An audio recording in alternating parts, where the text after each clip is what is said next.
Finance magazine in Russia this week reported that oligarch Oleg Deripaska is worth $19 billion. Now, Deripaska's Basic Element holding company controls 100 other companies. He's also CEO of the world's biggest aluminum company, Rusal. But with the recent trial of billionaire Mikhail Khodorkovsky seen as rigged by international and many Russian observers, many investors are wary about the rule of law in Russia. Deripaska told me it was, quote, difficult to say if the Khodorkovsky trial was fair. And I then asked him about WikiLeaks. Here's what The Guardian in London summarized about WikiLeaks. Let me just read it here. They classified Russia as a corrupt autocratic kleptocracy in which officials, oligarchs, and organized crime are bound together to create a virtual mafia state. You're an oligarch.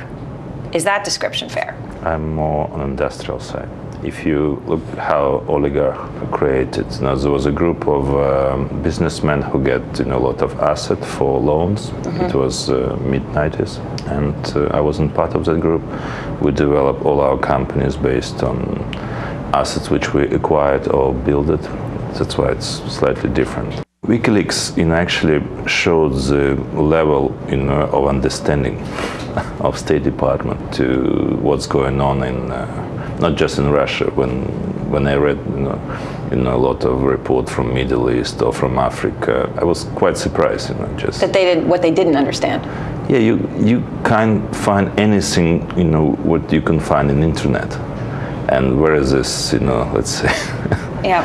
Real, intelligence resources, so real knowledge of insight. Right. This would be the stereotypical. It's a stop of, it's sort of, stereotype, view on Russia. But in 20 years, to have such a transition, in a country where, there was no freedom, where, there was no private property, no market, no institutions, it's actually amazing. And of course, we all Russian also expect more. And this year would be quite challenging year. It was the parliament election and start of president election. I think in plus crisis, really create a lot of new issues on Russian agenda.